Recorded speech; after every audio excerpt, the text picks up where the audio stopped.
sobre mim, teu amor não falha.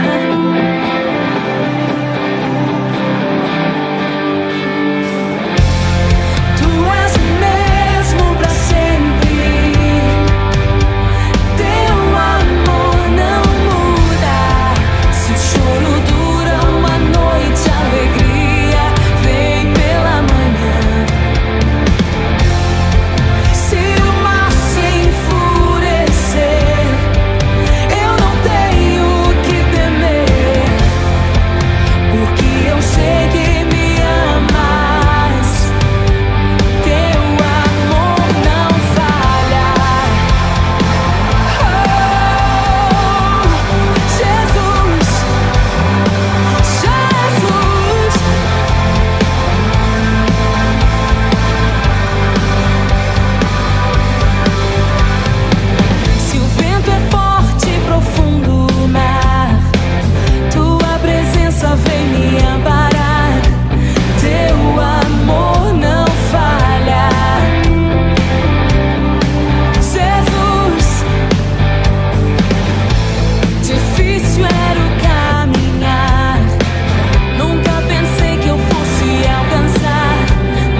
Boa noite, queridos irmãos. Boa noite a todos, amigos e amigas, irmãos em Cristo, em mais um culto de oração ao Senhor, por todos os benefícios que Ele tem nos feito. Durante todo esse tempo, né, nós precisamos aprender, precisamos passar por tantas coisas para aprender que dependemos tão somente das misericórdias do Senhor. E com isso, nós gostaríamos de compartilhar uma oração com os irmãos. Uma oração que nos mostra que nos momentos mais difíceis da vida, nós não precisamos perder o sono, a fé e nem a esperança. Senhor, ensina-me a depender de Ti, somente de Ti. Em tantas situações, coloco minha dependência em pessoas, recursos, no meu trabalho, ou no meu próprio entendimento sobre a vida.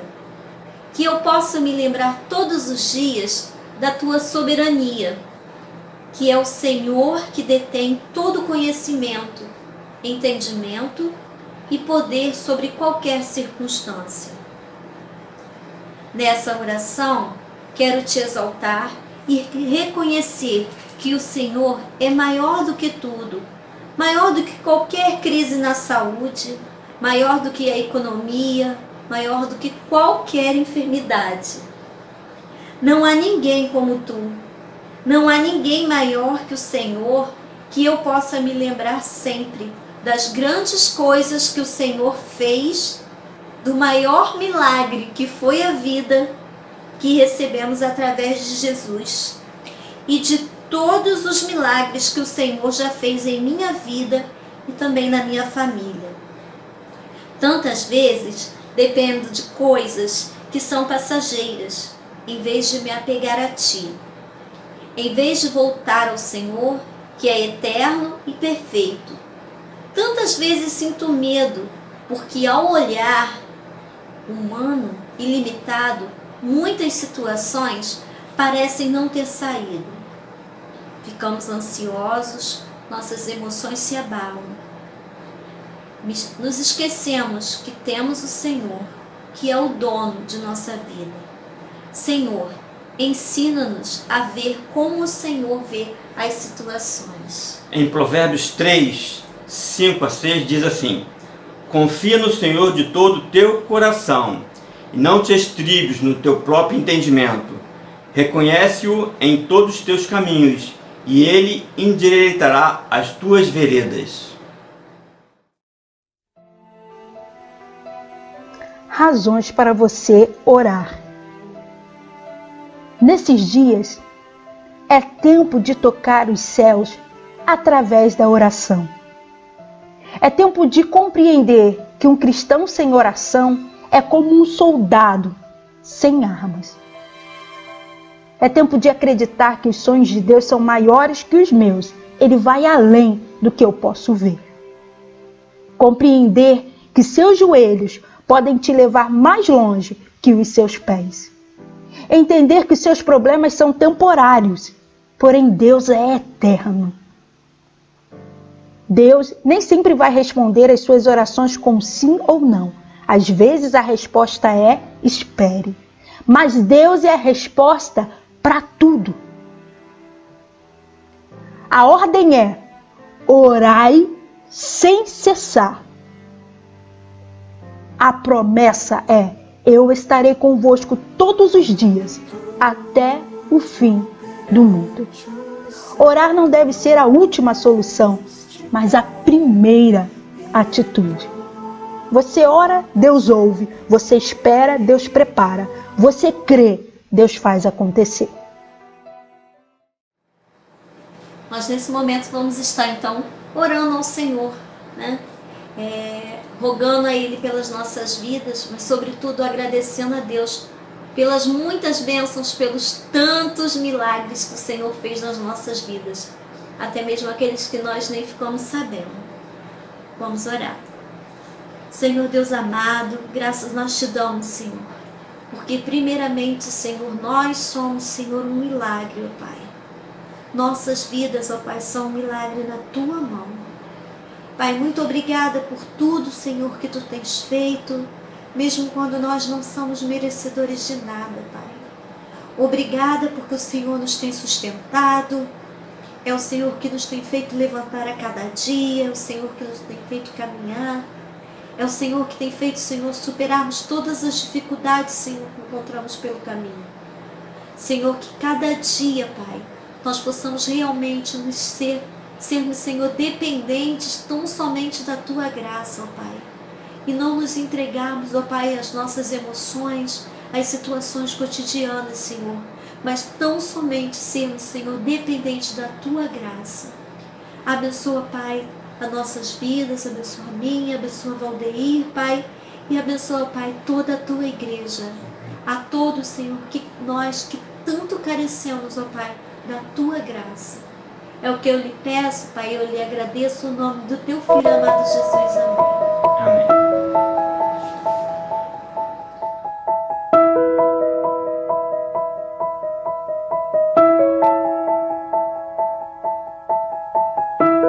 Nesses dias de desespero, incerteza e medo em uma salvação eu creio em Ti, creio em Ti. Acredito em Jesus Cristo, acredito em Deus o Pai, acredito no Santo Espírito, que nos tira nova atrás, Acredito na cruz de Cristo, em teu morte que venceu. Acredito que ressurreto, muito em breve voltará. Creio em ti.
Aprendi que missões é missão da igreja.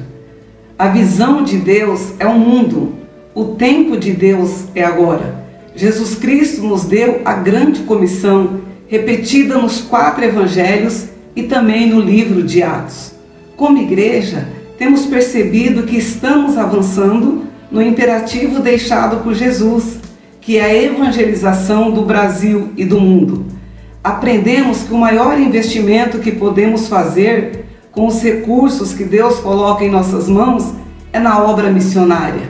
Por isso, desafiamos cada irmão a cooperar com alegria, com gratidão, com generosidade, de acordo com a prosperidade de cada um, porque as consequências desse investimento são pessoais e eternas.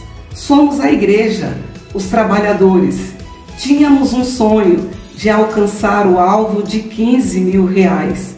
Nesta campanha, as pessoas foram impactadas com o tema, com a música, com os testemunhos dos missionários, algo que eu considero muito importante em uma campanha, com os projetos desenvolvidos pela Junta de Missões Nacionais e com o coração amoroso ofertaram. E para a glória de Deus, ultrapassamos o alvo. Então, só temos que nos alegrar e regozijar, sabendo que o nosso trabalho não é vão no Senhor. Continuamos aqui firmes, segurando as cordas.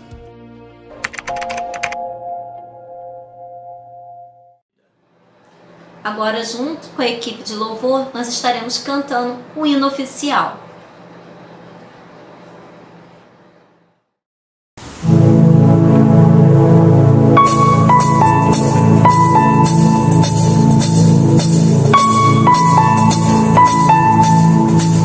A esperança de salvação salvação está na cruz de Jesus. Por sua graça encontro paz e ao perdido vida.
Neste momento, nós vamos dedicar as nossas orações para esse momento que a gente está vivendo, né? A gente está vivendo um momento muito diferente nas nossas vidas, nesse momento de pandemia.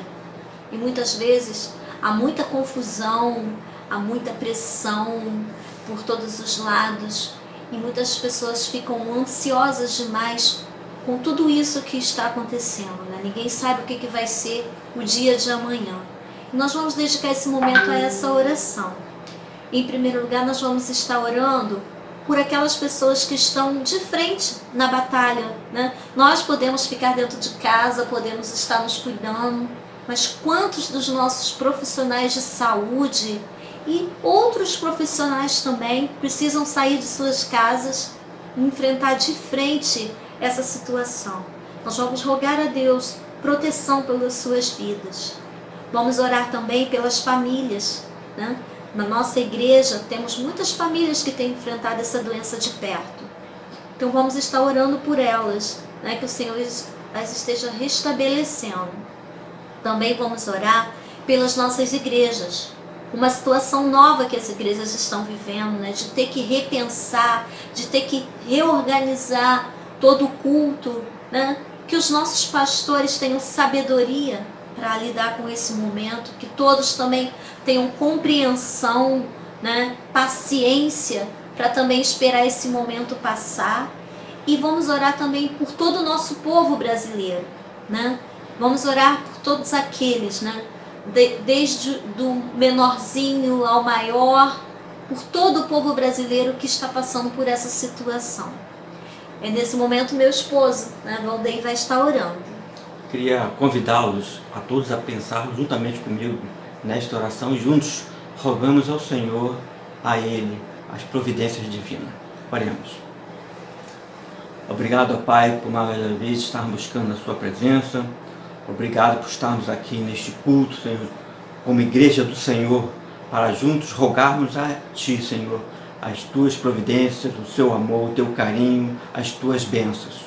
Quero colocar em Tuas mãos as famílias da igreja que têm passado dificuldades, momentos diferentes, né, que essa pandemia nos trouxe, Senhor, que possa estar nos orientando, nos fortalecendo, nos ajudando a caminhar neste momento.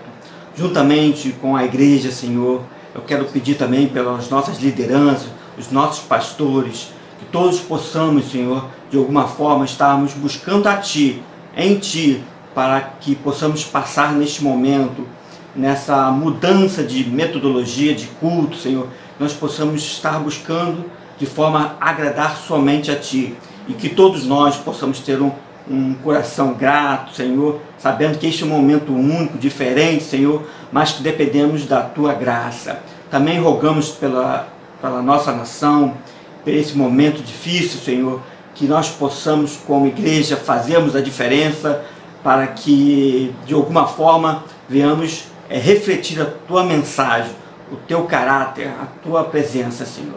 Seja conosco, Senhor, orienta-nos, ó Pai, caminha conosco, em nome de Jesus que pedimos e agradecemos. Amém. Vamos ouvir agora uma porção da palavra do Senhor através do mensageiro da noite.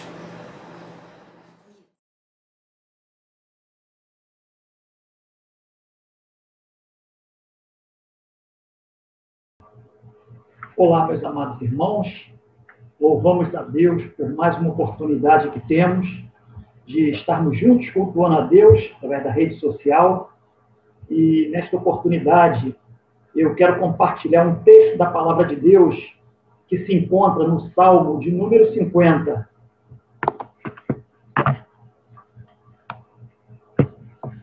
Esse Salmo ele tem como título A Essência do Culto a Deus. Ele fala daquilo que importa no culto a Deus, o que é importante, qual deve ser o sentido desse culto a Deus. Esse salmo é um salmo atribuído a Asaf, chamado Salmo de Renovação da Aliança. E qual o propósito deste salmo? É levar o povo de Israel a uma renovação da aliança feita com Deus. Nós podemos recorrer ao texto de Êxodo 19, do verso 3 para frente, quando Moisés esteve ali no Monte Sinai juntamente com Deus, na presença do Senhor, e naquela ocasião, Deus falou com Moisés, dizendo o seguinte: Assim falarás à casa de Jacó e anunciarás aos filhos de Israel: tendes visto o que fiz aos egípcios, como vos levei sobre asas de águias e vos cheguei a mim. Agora, pois, se diligentemente ouvirdes a minha voz e guardardes a minha aliança, então sereis a minha propriedade peculiar dentre todos os povos, porque toda a terra é minha. Vós me sereis reino de sacerdotes e nação santa. São estas as palavras que falarás aos filhos de Israel. Veio Moisés, chamou os anciãos do povo e expôs diante deles todas estas palavras que o Senhor lhe havia ordenado. Então o povo respondeu a uma: tudo o que o Senhor falou, faremos. E Moisés relatou ao Senhor as palavras do povo. Essa foi a aliança que Deus chamou o povo para fazer com ele, né, propondo isso. E o povo disse que ia obedecer ao Senhor. Mas na frente, ainda em Êxodo 24:7, nós podemos ver essa aliança sendo ratificada entre Deus e o povo ratificando esta aliança. Diz assim, o verso 7 do capítulo 24: e tomou o livro da aliança e o leu ao povo. E eles disseram: tudo o que falou o Senhor faremos e obedeceremos. Então Deus chama o povo a uma aliança, faz uma proposta para o povo, e o povo concorda, e o povo diz que vai cumprir aquela aliança, vai ser obediente. O que é uma aliança? Uma aliança é um pacto, é um acordo, é um contrato entre duas partes ou mais, onde cada um tem que cumprir com a sua parte. Cada um tem que cumprir aquilo que está contratado. E aqui Deus chama o povo, propõe o povo o que ele queria para o povo e chama o povo à obediência. O povo faz aliança com Deus dizendo que vai obedecer. E o que o salmista queria mostrar para aquele povo através desse salmo número 50? Eu queria dividir esse texto do salmo em 4 blocos. O primeiro, do verso 1 ao 6, nós vamos observar a manifestação de Deus para o julgamento ou prestação de conta com o povo. Ele chama o povo para aliança, mas todo contrato que é feito, todo pacto, né, tem que ser cumprido. Então, Deus chama o povo para julgamento e prestação de conta daquela aliança que eles fizeram com Deus. O segundo bloco, que vai do verso 7 ao 13, nós vamos ver a insatisfação de Deus com os sacrifícios apresentados pelo povo de Israel. Então, Deus não estava satisfeito com os sacrifícios, com o culto que eles achavam que estavam prestando a Deus. Deus não estava satisfeito. O terceiro bloco, que vai do verso 14 ao 15, nós vamos ver a declaração da natureza do culto a ser prestado a Deus, o culto que agrada a Deus. E o quarto bloco, que vai do verso 16 ao 22, nós vamos ver sendo denunciados os pecados cometidos pelo povo de Israel e a sua religiosidade. Então, vamos lá iniciar através do verso 1, lendo o verso 1 do Salmo. Nos diz assim no verso 1: fala o poderoso, o Senhor Deus, e chama a terra desde o levante até ao poente. Então, ele convoca a terra das suas extremidades. Né? É uma mensagem universal que foi dirigida especialmente ao povo de Israel, que conhecia a lei, que foi quem fez a aliança com Deus. Apesar de ser uma mensagem universal, ele está falando especificamente aqui, mais especial para o povo de Israel. Né? Ou seja, do tribunal do céu, o povo foi chamado para ser julgado por Deus. No verso 2, nos diz assim: desde Sião, excelência de formosura, resplandece Deus. Então, Deus resplandecendo. Então, está em pauta aqui a manifestação divina. Então, Deus não somente criou, mas ele está presente na criação para julgar e recompensar. Deus criou, mas ele continua se relacionando com a sua criação. Então, ele está presente e ele vai julgar e vai recompensar a sua criação.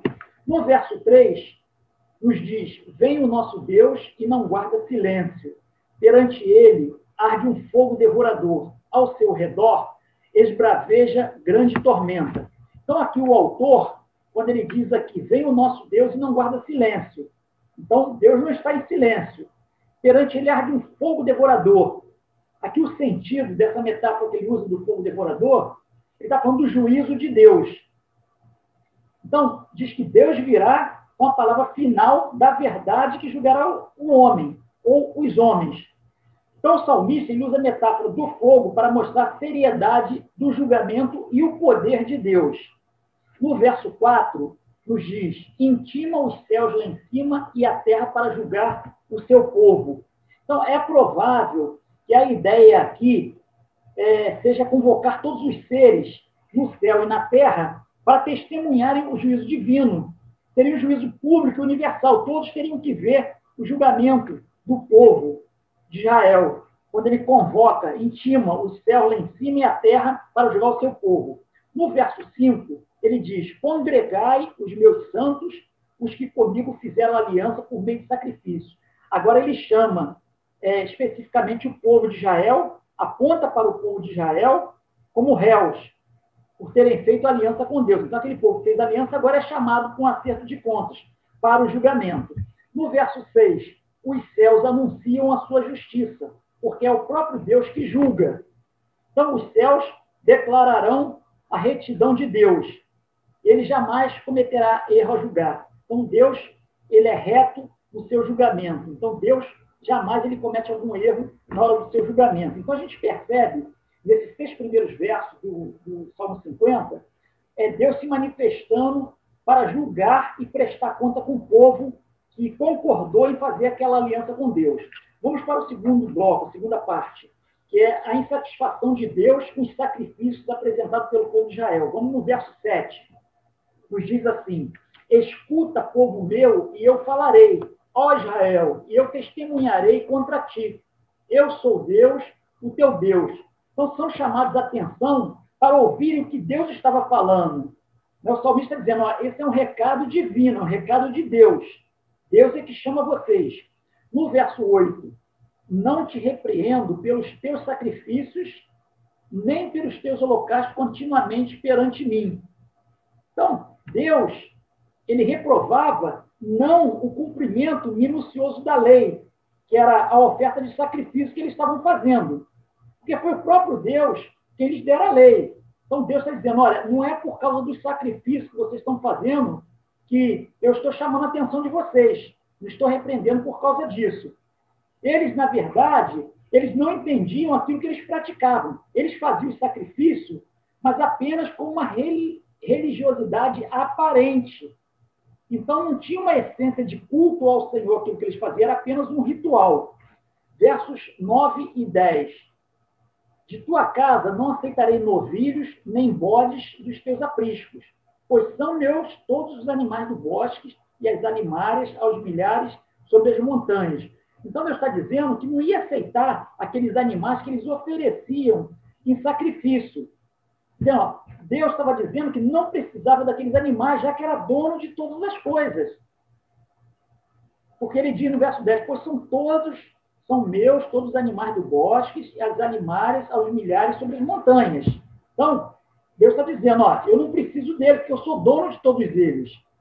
Então, eles apresentavam sacrifício em abundância, com animais da melhor qualidade. Mas onde estava a essência do culto a Deus nisso? Era apenas sacrifício, era apenas um ritual que eles estavam fazendo. Então, o propósito do sacrifício estava desvirtuado quanto ao perdão de pecados e outros propósitos espirituais. Na verdade, não existia propósitos espirituais naquele sacrifício que eles faziam. Versos de 11 a 13. Conheço todas as aves dos montes e são meus todos os animais que pululam no campo.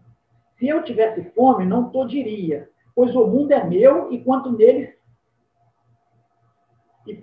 se contém. Acaso, como eu, carne de touros, ou bebo sangue de cabritos?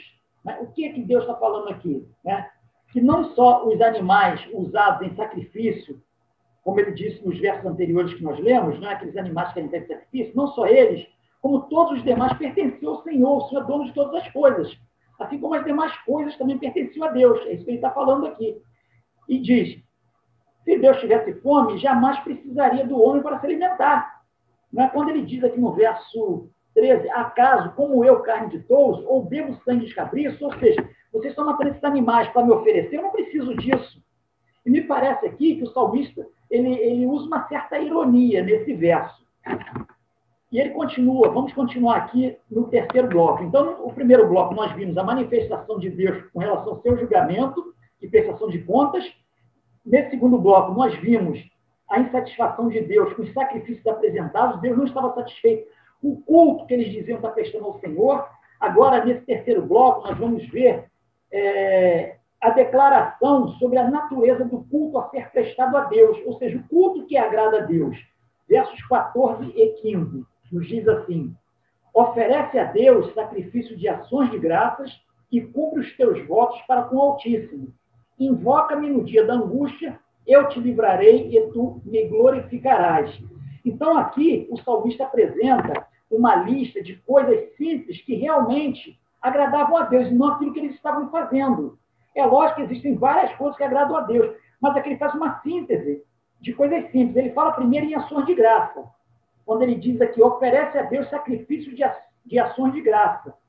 Ou seja, agradecimento sentido no coração, reconhecer que tudo que eles tinham, que eles conquistaram, que conquistavam, era de Deus, o Senhor que estava dando isso para eles. Então, serem gratos a Deus por isso.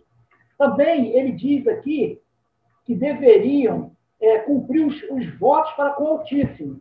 Cumprir os votos feitos a Deus, ter obediência a Deus. Eles não aceitaram a aliança com o Senhor, disseram que iriam obedecer, seguir tudo o que o Senhor falou, eles não estavam cumprindo. Então Deus fala, eu quero que vocês cumpram os votos que vocês fizeram a mim. Eles estavam descumprindo. Terceiro, invoca-me no dia da angústia. Ou seja, busque o Senhor no momento de dificuldade, quando vocês estiverem diante de dificuldades. Porque é o Senhor que vai ajudar vocês, é o Senhor que ajuda. Até aqui foi o Senhor que ajudou vocês. Então vocês precisam viver na minha total dependência. Porque vocês, por si próprios, vocês não podem nada. Então sejam dependentes do Senhor. E o quarto, ele diz aqui, eu te livrarei e tu me glorificarás. Então, glorificar a Deus por tudo que ele faz por eles, por tudo que ele havia feito por eles. A glória teria que ser do Senhor. Então, esse era o culto que Deus disse aqui que queria, que esperava deles, e não aqueles sacrifícios sem sentido, só como um ritual. Então, esses são os sinais da verdadeira espiritualidade, do verdadeiro culto a Deus. Então, diante dessas questões espirituais apresentadas pelo salmista, que são imprescindíveis no culto a Deus, que são importantíssimos, os sacrifícios se tornaram algo de pequena ou de nenhuma relevância. Então, o sacrifício passou a não servir de nada. O que vale o sacrifício? Para que serviria o sacrifício? Diante dessas questões espirituais que são imprescindíveis no culto ao Senhor. Então, nesse terceiro bloco, a gente vê a natureza do culto que deve ser prestado a Deus, que agrada ao Senhor. Vamos para o quarto bloco, que é do verso 16 a 22.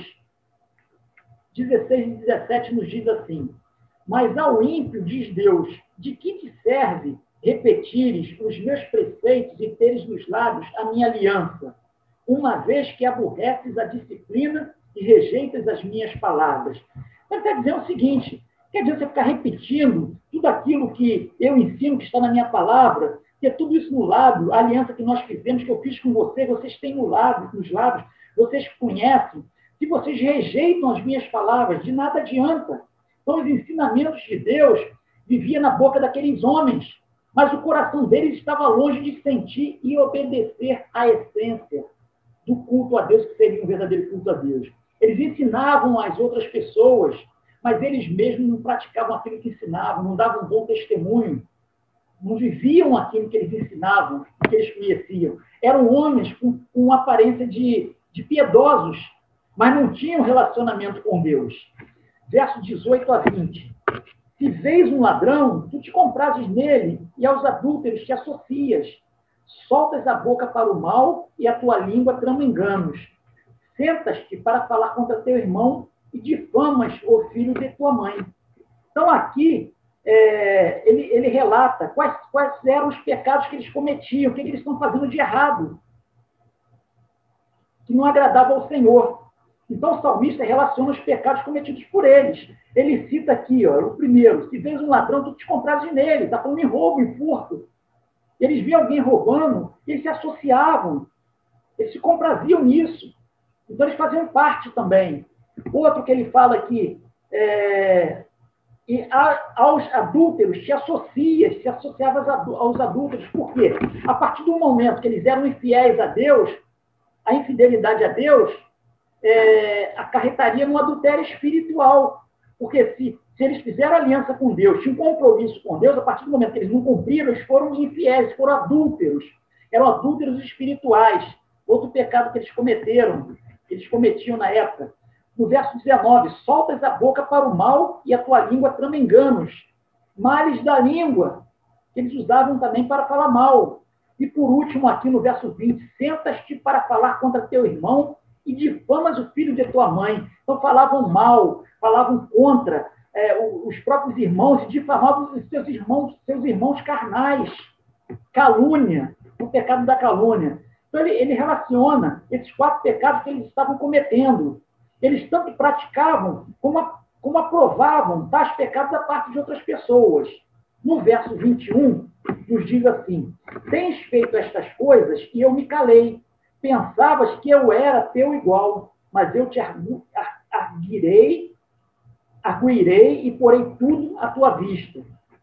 Então Deus está falando para ele o seguinte: vocês têm feito essas coisas. Vocês acham que eu me calei? Vocês acham que eu ficarei indiferente ao pecado de vocês, aos erros de vocês? Negativo. E aqui, nesse ponto, a gente pode usar aqui algo que a gente chama de antropopatismo, que é atribuir sentimentos e emoções humanas a Deus.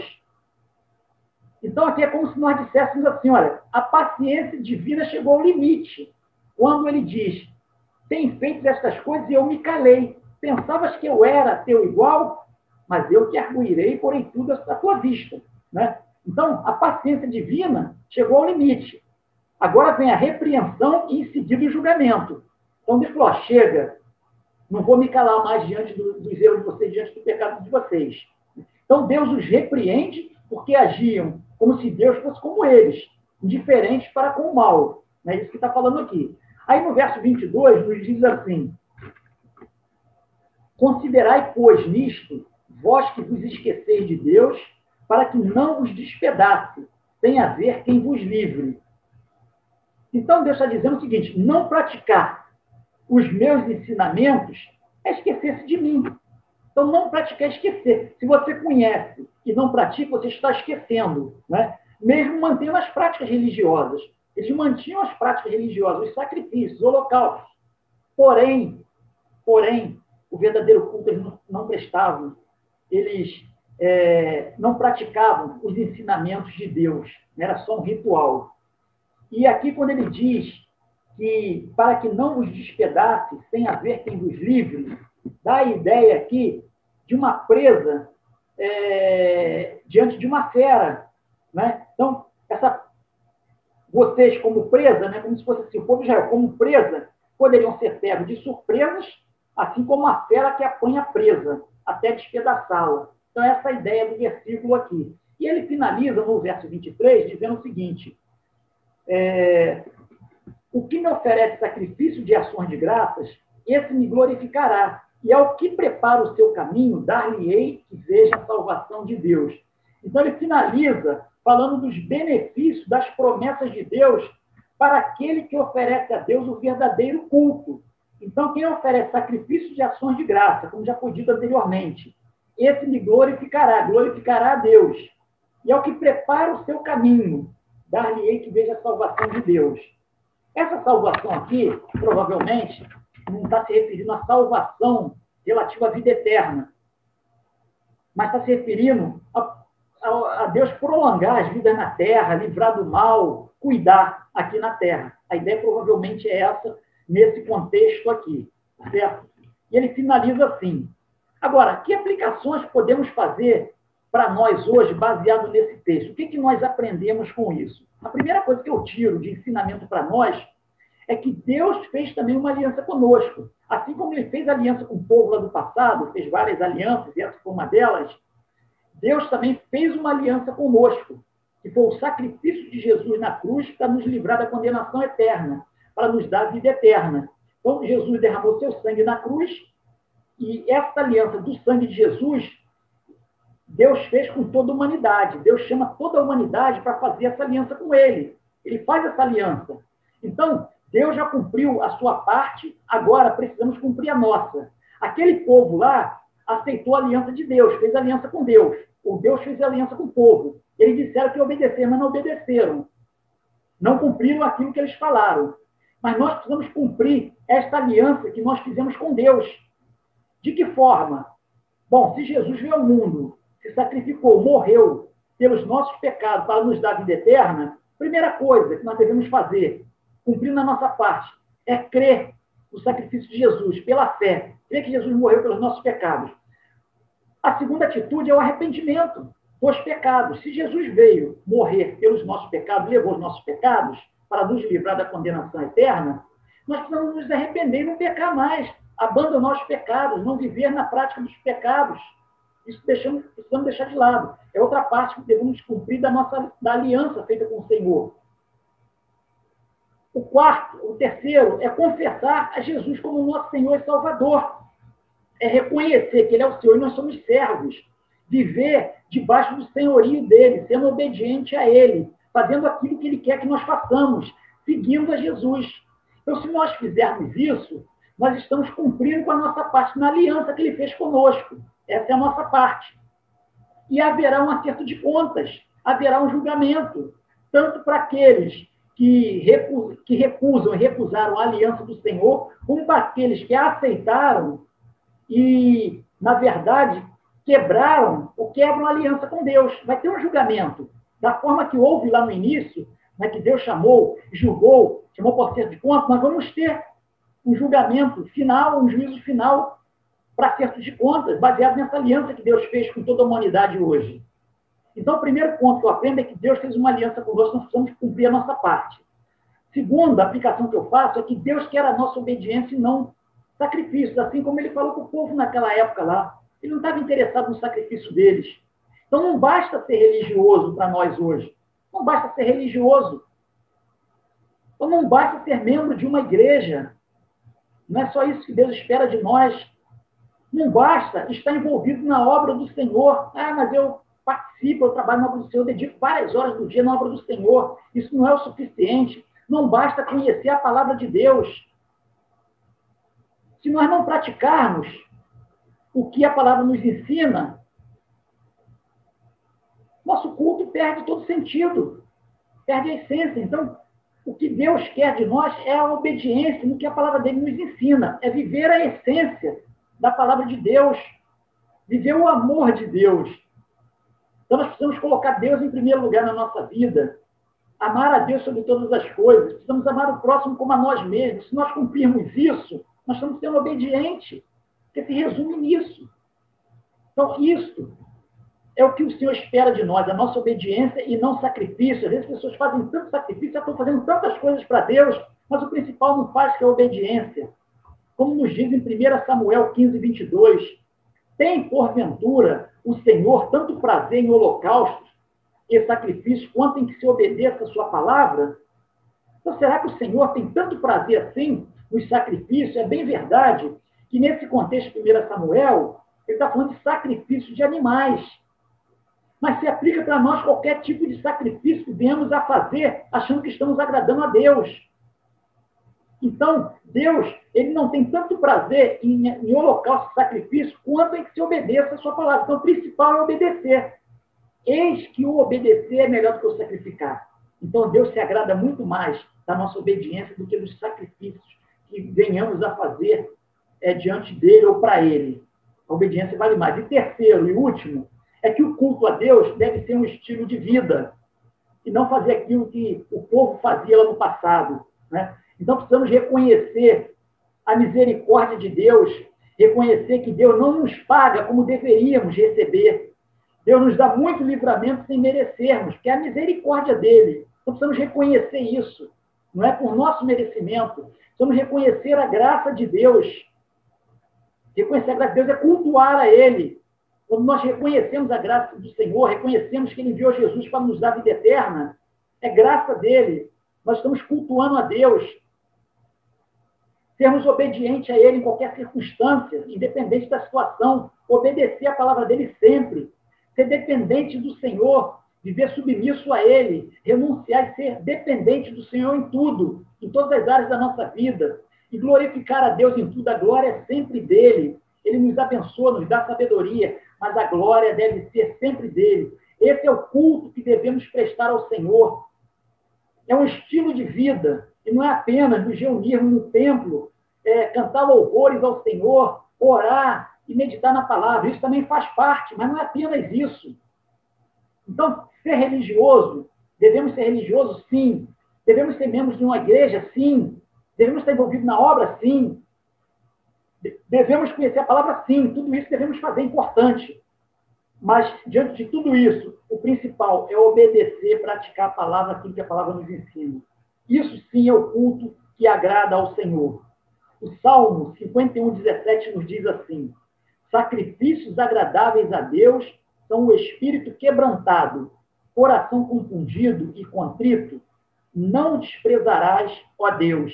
Então, o salmista está dizendo que o que agrada ao Senhor é um espírito enfraquecido, é um espírito entregue ao Senhor, é um coração arrependido, é um coração abatido, pesaroso. Esse o Senhor jamais desprezará. E isso é um culto que agrada ao Senhor.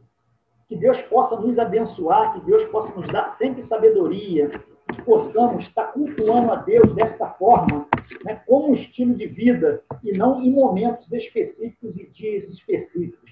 Que Deus assim nos abençoe. Amém.